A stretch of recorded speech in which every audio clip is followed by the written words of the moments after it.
Yes, lengo la video hii kukuelekeza ni jinsi ya kuweka picha ya mchezaji. Picha ya mchezaji, muonekano wake ni kama huu hapa naozungumzia kwa mfano. Muonekano wake unakuwa namna hii. Huyu Charles Lulandala nyota namba 2 ni mchezaji anacheza namba 2. Historia yake inaonekana kwa hapa. Kwa hiyo tunataka jinsi ya kuweka hii picha ambayo inakuwa inaonekana kwenye akaunti yake, profile yake. Kwamba mtu akiangalia anamuona kabisa picha yake hii Charles Lulandala. Au kwa tuangalie mtu mwingine, turudi hapa tunaangalia huyu Joshua Kamil kama hivi. Historia yake ni goalkeeper namba 1. Historia yake haipo kwa sababu ni goalkeeper, yeye ni kudaka tu. Umeona? Kwa hiyo tunatoka sasa, tunataka picha iwe namna hii hapa, imekaa kwenye profile yake namna hii hivi. Umeona? Sasa jinsi ya kuweka picha kwenye mfumo huu na kuelekeza hatua moja baada ya nyingine. Umeona? Tunarudi upande wa Telegram ambao ndio mfumo mzima upo huko. Upande wa Telegram yetu ni hii hapa. Hii tunaibonyeza. Tukishaingia kwenye Telegram tunaingia kwenye mfumo wa 9 World Football. Kwa kuwa tunakuwa tumeshajiunga huko, unaonekana. Tunaingia kwenye upande wa kutafuta hapa. Hapa kwenye upande wa kutafuta. Tukishaingia kwenye kutafuta hapa tunaandika 500. Tukishaandika 500 tunatafuta namna hii. Tukishatafuta tunabonyeza kwenye Afrika.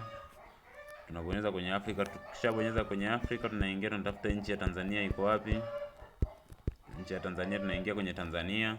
Tukishaingia kwenye Tanzania hapa tunaingia kwenye weka picha ya mchezaji. Hapa chini kabisa mwishoni hapa. Weka picha ya mchezaji. Tunabonyeza hapo. Tukishabonyeza hapo tunachagua mkoa ambako mchezaji anachezea, timu yake yoyote ile ni wapi. Tunashuka tunaangalia mikoa yote ni wapi, Tabora. Kwa mimi mkoa wangu ni Tabora, kwa hiyo nataka niweke picha ya mchezaji wa Tabora. Naingia kwenye Tabora hapo. Nikishaingia kwenye Tabora hapa nabonyeza kwenye comments hapa, kwenye comments hapa naona kuna wengine wametuma picha kama hivi za wachezaji. Washatuma picha za wachezaji kama hivyo na majina yao na namba wanazotumia kucheza. Kwa hiyo kinachofuata hapa tunaingia kwenye upande wa hapa chini, tunabonyeza hapa.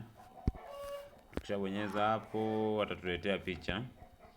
Akishatuletea picha namna hii, inabidi tuchague. Mimi nachagua picha hapa, labda hii hapa. Nikishaweka picha hapa na hapa chini pana sehemu ya kuandika, nabonyeza hapa. Kitu cha kwanza cha kuzingatia ni kuandika jina la timu. Jina la timu. Hapa mfano naandika Lulandala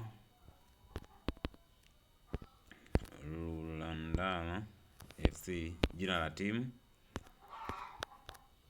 Jina la mchezaji naandika tu moja kwa moja jina la mchezaji. Naandika labda Charles Lulandala. Naacha nafasi namba ya mchezaji.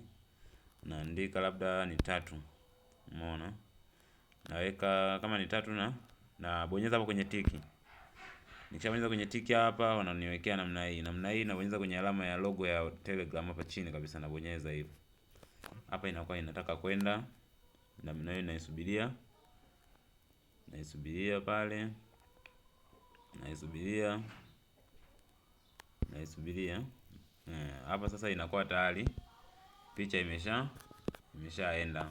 Umeona? Kwa hiyo hii ndio namna jinsi ya kutuma, ya kusajili mchezaji picha yake, ya kuiweka picha yake kwenye profile. Maana yake kuna kusajili majina yao, kuna kuweka picha. Kwa hiyo hii ni kwa ajili ya kuweka picha. Kwa hiyo kwa ajili ya kuweka picha ya mchezaji. Umeona? Kwa hiyo tukisha hivyo unaweza ukatoka tu kwenye application ya Telegram, unatoka unaingia kwenye yako. Unaingia kwenye kuangalia matokeo yao kwenye upande wa matokeo kule. Kishaingia kwenye upande wa matokeo, watusubiri hapa. Kwenye upande wa matokeo, huyu mchezaji anaitwa nani? Tuweke tu list ya huko. Umeona? Kama hapa Charles Lulandala picha yake inaonekana. Alex Mwinami picha yake inaonekana. Kwa hiyo ukitaka kubonyeza taarifa zake unaziona kabisa kama hivi. Goli, ana magoli mawili katika mechi moja. Nyota namba 2. Umeona? Hiyo ni mfano tu. Kwa hiyo nyota namba 2 kufunga magoli sio kazi rahisi, lakini ni mfano jinsi ya kuweka picha. Picha yake inakuwa inaonekana hapa mchezaji wako. Kwa hiyo picha ikionekana hapa, watu wengi watakuwa wanamjua kwa sababu wakiingia wakiona nyota namba moja ndani ya Tabora ambaye anaongoza kwa magoli mengi ni Charles Lundala. Kwa hiyo ana magoli mengi, anatikisa Tabora nzima. Mkoa wa Tabora nzima ana magoli mengi yeye tu. Wengine ndo wanafuata, wanaongozana hivyo mpaka kwenye sifuri. Mwenye goli sifuri hawezi kaonekana hapa kwenye list. Kwa hiyo mwenye magoli mawili, matatu, moja, kianzia moja tu list inaonyesha hapa magoli yake. Kwa hiyo hapo ndo jinsi ya kuweka picha. Jinsi ya kuweka picha ya mchezaji wako. Umeona? Kama unafurahi kuwa maskini basi usidhani. Hapa nataka niangalie mechi ambayo imeshinda magoli mawili. Hapa kuna tangazo amenitumia hapa, kwa hiyo tunasubiri liishe. Tunalitoa. Tukishalitoa kikosi kazi cha timu ndio hichi hapa. Unaona? Kikosi kazi cha timu. Ukishasajili majina, ukishaweka picha, wachezaji wako wanakuwa wanaonekana namna hii. Ukishasajili picha na kuweka majina na kusajili majina ya wachezaji wako. Umeona? Umeona inavyokuwa. Kwa hiyo ni simple tu. Umeona? Ni simple. Wamekutana mara ngapi? Naona wamekutana mara moja. Okay, sawa. Jinsi ya kuweka picha ndio kama nilivyokuelekeza, na jinsi ya kuweka logo za timu kama hivi kuna video na hizo utaweza kaiangalia jinsi ya kutengeneza logo ya timu. Ndio na kuziweka kabisa kwenye mfumo namna hii. Kwa hiyo nimeshaelezea hapo. Kwa hiyo na imani utakuwa umenielewa. Kama hujaelewa unaweza ukairudia video hii tena kuiangalia, ukairudia tena na tena na tena, ikawa vizuri zaidi. Asante sana.